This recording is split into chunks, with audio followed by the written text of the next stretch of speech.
今天我们要揭开一个流行观念背后的陷阱，而这句人生在于体验的口号背后隐藏着陷阱。你是否也曾经听过这句话，甚至将它奉为座右铭？它听起来充满了正能量，鼓励我们勇于尝试新事物，享受生活中的每一刻。然而，硅谷的投资家兼思想家纳瓦尔·拉维坎特，中文常直接称他纳瓦尔，却警告我们别被这句话骗了。为什么他这么说？难道人生不该追求各种丰富多彩的体验吗？难道体验越多，反而让人越不快乐吗？接下来，我们将深入探讨多巴胺的快乐陷阱，看看过度追逐体验如何让我们陷入幸福的幻觉与焦虑的循环。想象一下以下情景：你不停地计划下一次旅行、美食飨宴或刺激的活动，渴望为生活增添更多精彩回忆。每当完成一项梦寐以求的体验时，你短暂地感到兴奋与满足，但随之而来的却是挥之不去的空虚和失落。于是你很快又将目光投向下一个目标，需要更强烈、更新奇的体验才能再次唤起那种快乐的感觉。你是否曾有过类似的感受？每次狂欢过后，内心反而更加空虚焦虑，需要越来越强的刺激才能重新感到兴奋。其实这种状态在当今年轻人中并不罕见。我们的生活仿佛变成一场永不停歇的赶长秀，刚结束一场就迫不及待计划下一场。平凡的日子变得令人难以忍受，好像只有踏上飞机、打卡网红景点、参加狂欢派对的时刻才算活着。如果以上描述听起来很熟悉，那么你可能已经不知不觉踏入了多巴胺的快乐陷阱。这个陷阱让人误以为自己在享受人生，实则在透支未来的幸福。人生在于体验，这句话原本意图提醒人们珍惜生命，勇于探索，不要虚度光阴。然而在现代社会，这句口号却被赋予了全新的含义，甚至演变成一种隐秘的商业谎言。纳瓦尔指出，当今的消费主义将体验彻底商品化，鼓吹我们去不停地购买各种经历，无论是环游世界的旅行、米其林餐厅的奢华美食、最新潮科技产品带来的新奇感，还是极限运动般的惊险冒险，都被形容成此生必做，不容错过。仿佛我们不砸钱去参与这些活动，就会与真正的人生失之交臂。试想，各种广告和社群媒体上是不是充斥着这样的讯息？旅游公司卖的不只是机票和酒店，而是号称一生一次的难忘回忆。高档餐厅强调的不是填饱肚子，而是独一无二的用餐体验。电子产品的发布会渲染的不是性能，而是宣称用上它你就能体验到未来。企业深谙此道，只要让你相信人生在于体验，你就会心甘情愿为那些看似能丰富人生的经历买单。近几十年来，这种观念催生出所谓的体验经济，也就是说，商家将体验本身作为商品来经营，卖给你某种生活方式。从前，我们用拥有多少物质财富来衡量成功，现在则流行以体验过多少事情作为评判生活丰富与否的标准。在这股浪潮下，人生在于体验，听起来像是在鼓励我们活得充实，但实际上却可能把我们推向永不满足的深渊。这种观念隐含着一个危险的假设，就是幸福可以通过不断累积新体验来实现。年轻世代间流行着一句口号，叫做存钱不如存经验。他鼓励大家把钱花在旅游、演唱会、派对上，认为这才是真正的生活。然而，当我们把幸福寄托在下一次体验上时，现在的生活便变成了过场，仿佛只有踏入下一个缤纷现场的瞬间才算真正活着。久而久之，我们对平淡日常变得越来越不耐烦，对简单的乐趣视而不见。生活仿佛成了一场匆匆打卡的人生旅程，我们像观光客一样赶行程，而忘了驻足欣赏沿途的风景。当平凡被视为无趣，我们便丧失了从平凡中获取幸福的能力，内心始终悬着下一个刺激的念头，无法安于当下，一有空闲就觉得无聊焦躁。这样的日子看似充实，实则让人一直处在一种饥渴状态，永远在追赶下一刻的满足。纳瓦尔直言，人生在于体验是个骗局。正是看穿了这种现象，他本人是硅谷白手起家的亿万富翁，见过奢华荣景，体验过常人梦寐以求的生活，但最终却提倡极简主义和内心的平静。事实上，纳瓦尔年轻时也曾一度迷失在纸醉金迷的生活里。他在创业成功、财富自由后，尝试过奢华享乐的日子，夜夜参加社交派对，以为那就是理所当然的幸福。但渐渐的，他发现喧嚣散去之后，内心反而更觉空虚。他也目睹了许多和他一样富足的朋友，明明拥有令人称羡的一切体验，却依旧郁郁寡欢。这些经历促使纳瓦尔开始反思幸福的本质。最后，他领悟到，简单和平静才是人生中最奢侈的享受。他发现，现代人陷入了一种集体焦虑，总觉得生活不够精彩，害怕错过任何值得体验的事。错失恐惧症 FOMO Fear of Missing Out 成了时代病。刷开社群媒体，每个人都在展示自己的高光时刻、绚丽的旅游照片、珍馐美食、夜夜笙歌的派对，而我们却拿自己日常的全部来与之比较。朋友的一张海岛自拍，可能让你暗自神伤，觉得自己的周末实在太无趣。陌生人在 Instagram 上的美好生活剪影，让你怀疑自己是不是被世界遗漏了。于是，我们拼命跟风，追赶别人的脚步，生怕落后于潮流。然而，讽刺的是，当我们越是以他人的体验作为幸福标杆，就越难感到满足，反而更加焦虑。这种盲目从众的体验竞赛，非但没有让我们更快乐，反而让内心愈加匮乏。当享乐变成了竞赛，幸福就沦为海市蜃楼。我们掉入了一种匮乏感陷阱，总觉得自己还少体验了什么，无法心安理得地享受眼前拥有的一切。如果不打破这种思维，我们将永远活在别人的节奏和自己的不满之中。那么，为什么追逐体验反而让我们不快乐？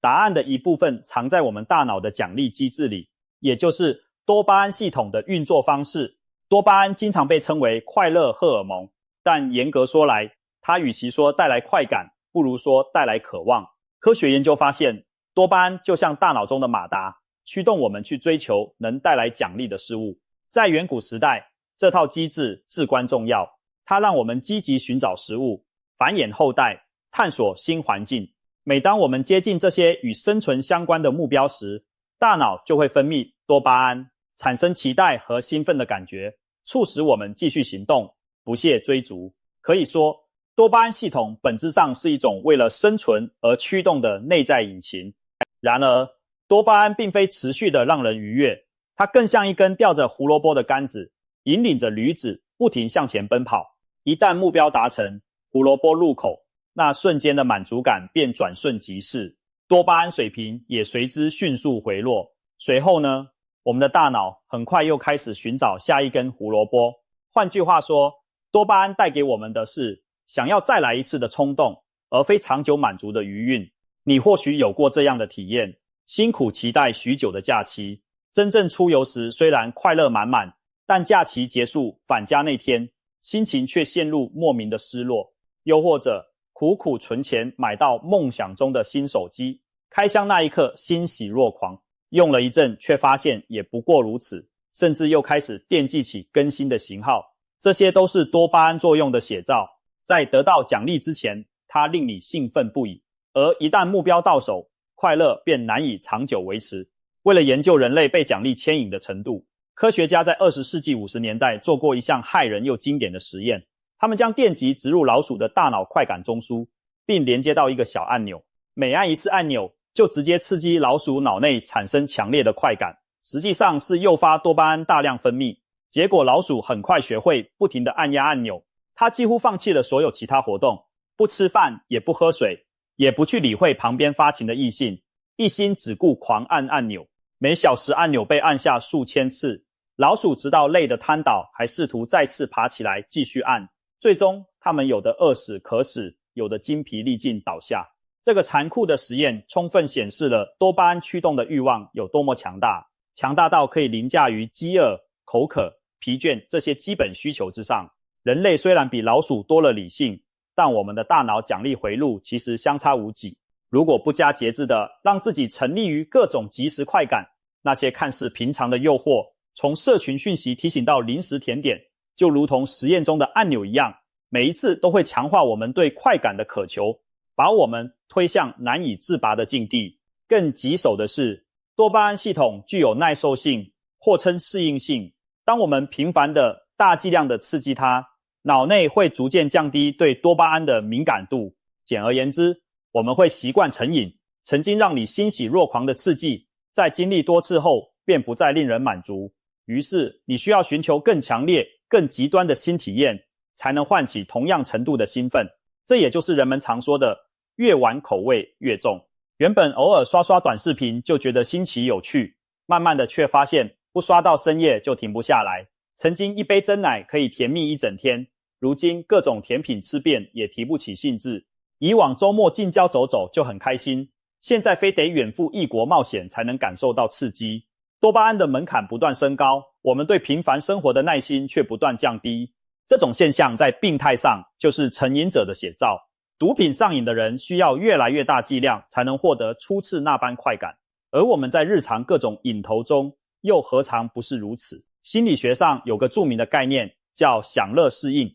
也有人称之为幸福恒定点。意思是说，人们无论经历多大的正面或负面事件，过一段时间后，快乐满意度常常又会回到原先的基准线。简单来说，这就像在跑步机上追逐幸福，以拼命往前奔跑，却始终停留在原地。举个极端的例子，研究者曾比较过中乐透头奖者与发生意外导致瘫痪者的幸福感，结果发现，在最初的巨大狂喜或剧痛过后，经过一段时间，双方的主观快乐程度都部分恢复到各自以往的水准。更耐人寻味的是，中奖者往往从此对日常生活中那些微小的乐趣兴致缺缺，和一夜暴富的巅峰体验相比，日常的平淡无奇更显得无聊暗淡。类似地，当我们习惯了高潮迭起、万众瞩目的体验后，再回头看每天的日常，就很容易觉得索然无味。这种强烈体验与平淡生活的反差，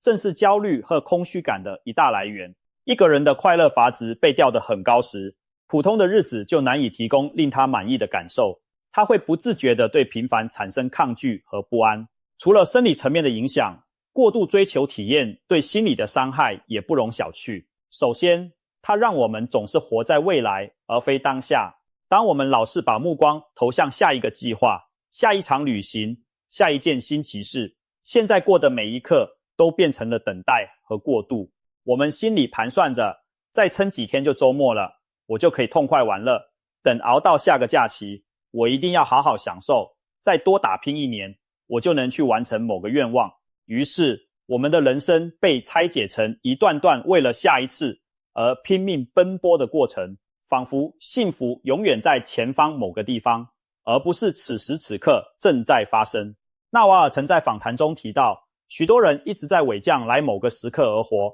认为等我达到了某个目标，届时就会幸福。但这种心态实际上是一场危险的赌注。我们用现在的焦虑与辛苦去换取一个想象中未来才会兑现的快乐，可当那未来真的到来时，我们又往往把目光投向更远的下一个未来。多少人说，等我有钱有闲了，就要好好生活，却在这等待中错过了眼前本可享受的点滴。有人到了年华老去回首时，才惊觉自己从未真正活在当下，幸福仿佛一直在下一站，结果此生都在月台苦等。其次，把体验夸大为人生唯一要务，会让我们忽略幸福的其他重要来源。生命中许多价值是无法用刺激程度来衡量的，比如亲情与友情带来的温暖，投入工作或创作时的充实感，健康而平静的身心状态等等。若一个人只顾着追逐清单上的各种体验，他在人际关系上可能变得浮躁，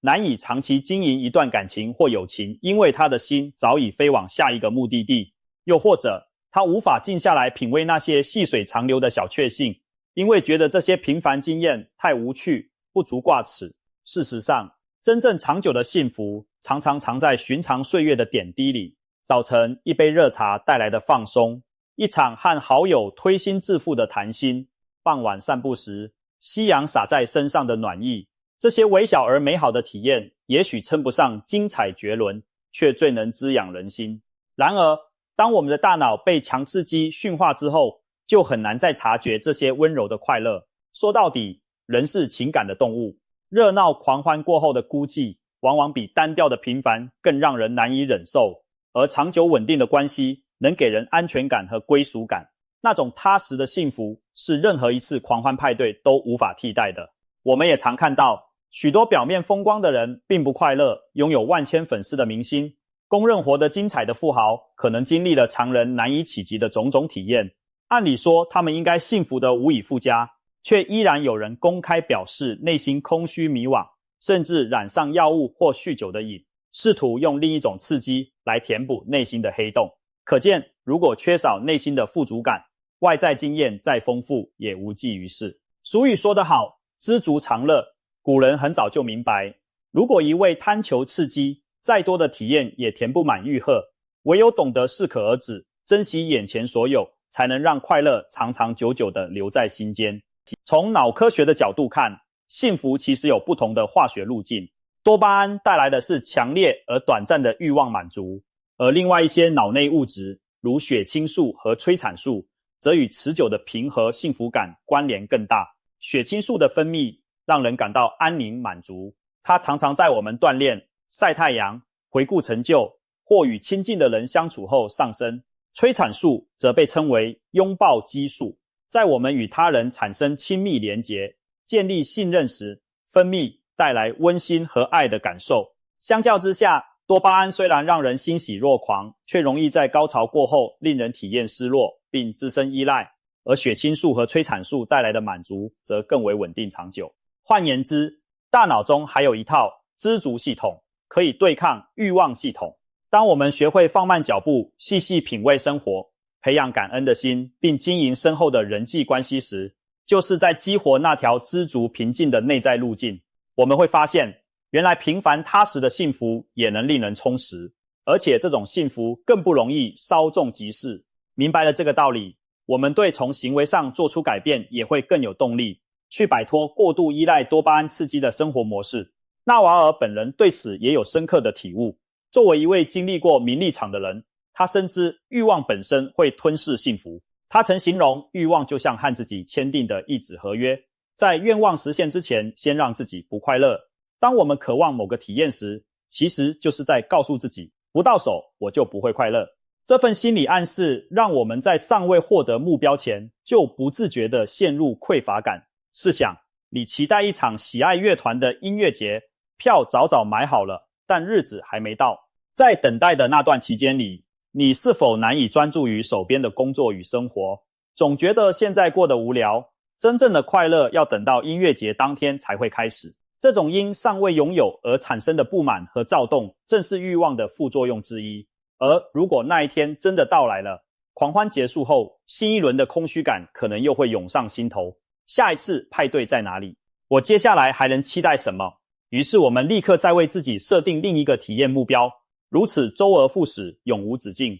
纳瓦尔点出了残酷的真相：当我们过度执着于那些尚未实现的体验，我们就等于在不断制造自己的不满与痛苦。这其实与东方古老的智慧不谋而合。老子亦有云：少则得，多则惑。意思是说，欲望少的人反而有所收获，贪求过多的人反而迷惘困惑。古人早已道出欲念与痛苦的关联，而现代科学不过是用大脑的化学反应重新印证了这个千古不易的道理。那是不是说，我们就该拒绝所有新体验，过那种一成不变、了无生气的生活呢？当然不是，人生自然需要体验，许多美好的成长也来自尝试新事物。我们并非要否定体验的价值，而是要区分什么样的体验才能真正带来成长与快乐，以及以怎样的心态去对待体验。与其被动地让市场和别人的脚步牵着鼻子走，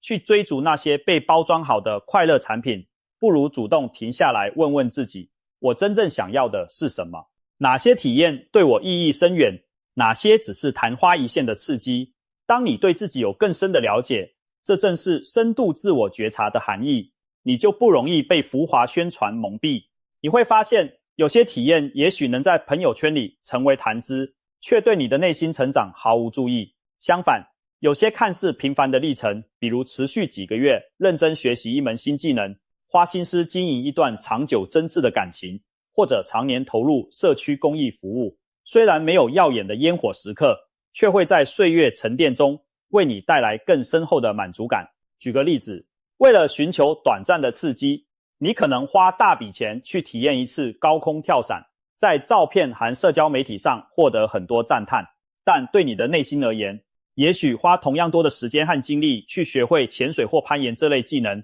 更能带给你踏实的成就感和自信。前者带来的肾上腺素激增稍纵即逝，后者却让你收获了一辈子受用的能力和对自己的全新认识。再比如，一些人狂热地赶赴各种音乐节和派对，以为参与越多就越充实，但另一个人选择每周抽出时间，持续数年参与一项社区义工计划，前者的生活照看起来五光十色，内心却未必充实，而后者的日子或许平淡无奇，心中却充盈着助人和连结带来的满足。两类体验无所谓高下，但长远来看，前者累积的是一串稍纵即逝的高潮记忆，后者沉淀的却是人生价值与意义。当我们回首往事时，那些曾带给我们成长和关爱的经历，远比单纯取乐的片段更令人怀念。关键在于体验的质量而非数量，以及我们参与体验时的心态。如果我们能带着感恩和觉察去过每一天，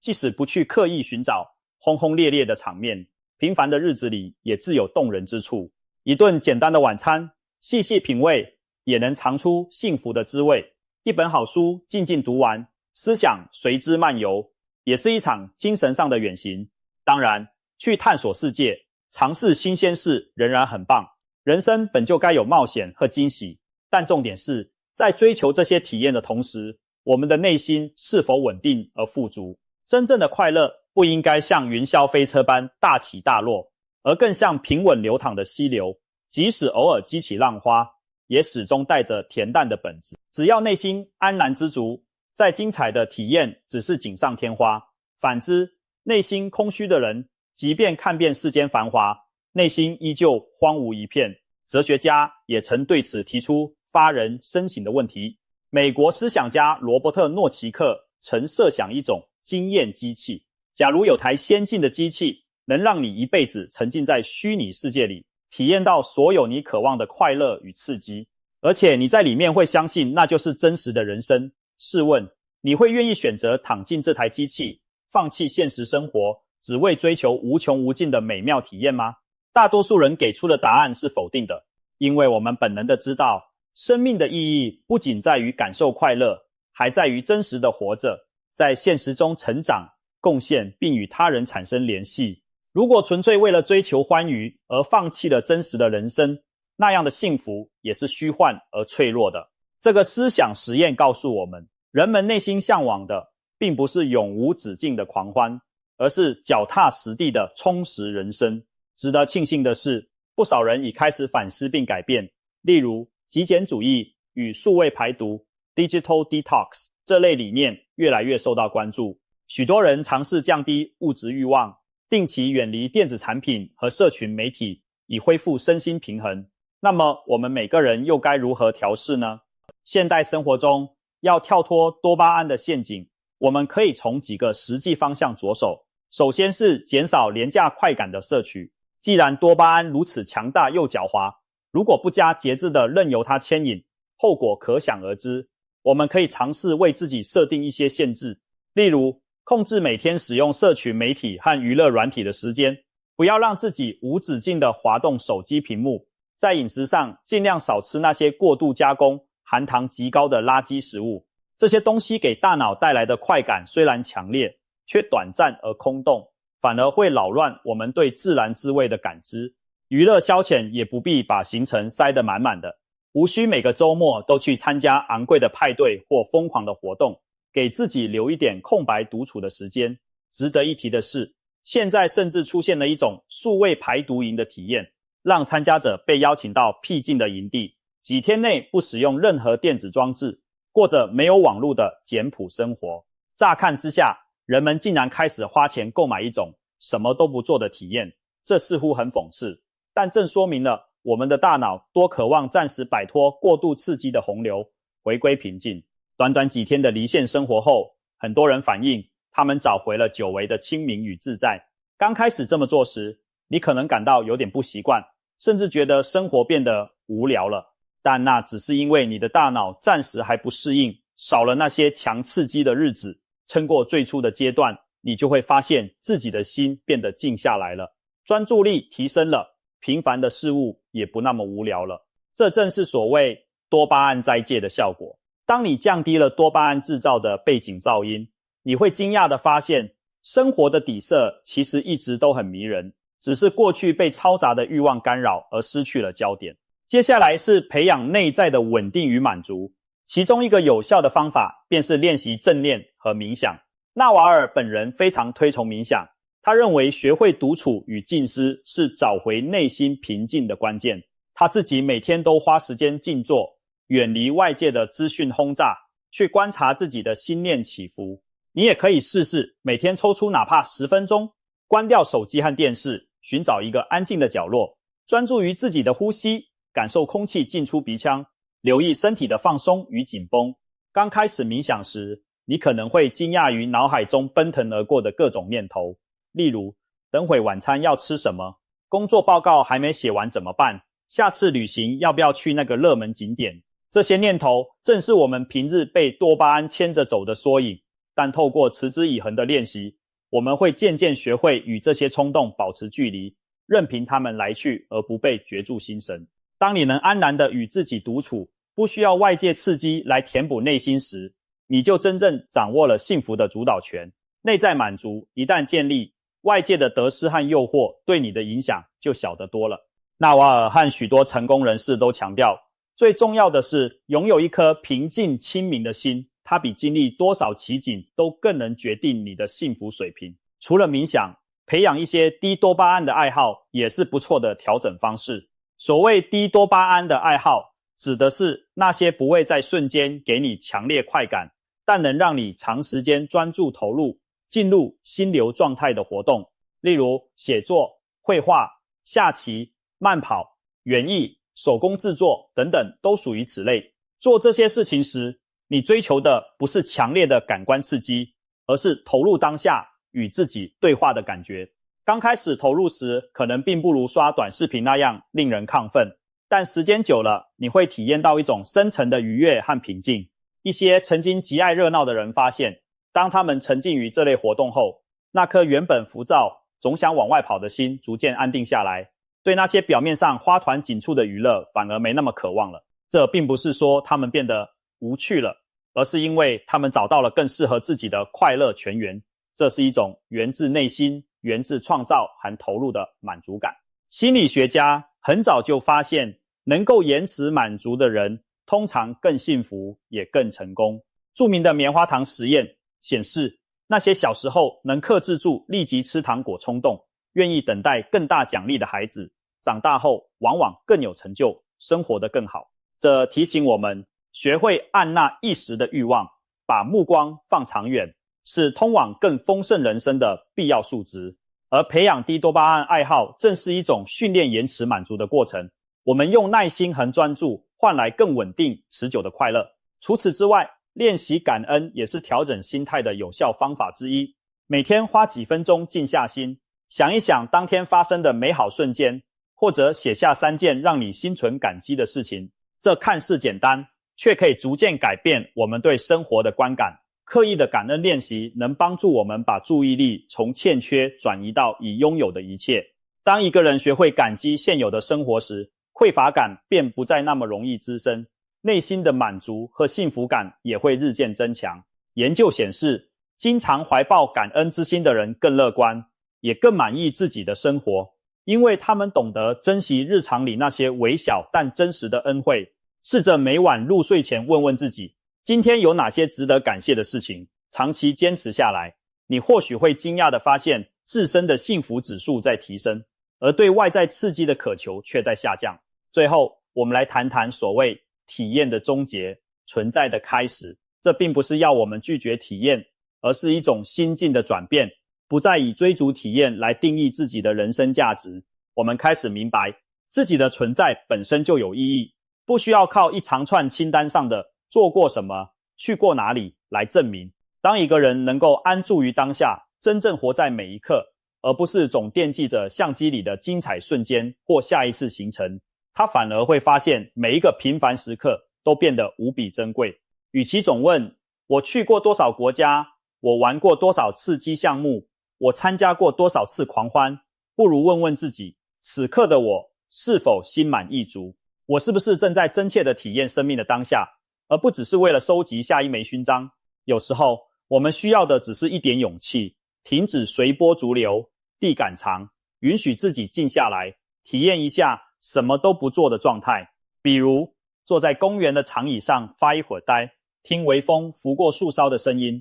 看孩子们在草地上奔跑玩耍。你可能惊讶地发现，内心涌上一股安宁与喜悦。过去你或许无法忍受这种没有亮点的空白时光，但当你真的停下脚步，你会意识到生命从未停止赐予我们礼物，只是我们的注意力过去总被下一个目的地吸引而错过了它们。静下心后才发现，平凡从来不等于平庸，那些被忽略的日常点滴其实蕴含着不亚于环游世界的美好。当我们愿意结束那永无休止的追逐，转而拥抱当下纯粹的存在状态时，一种全新的自在和满足就会在心中油然而生。生命不再是一场需要不停冲刺的竞赛，而更像是一段漫步。你可以随时停下来，感受花香、微风和阳光，因为你已经不再害怕错过什么。总而言之，人生在于体验，这句口号并非全然错误，但若理解失当、过犹不及，它就会变成一座金碧辉煌的牢笼，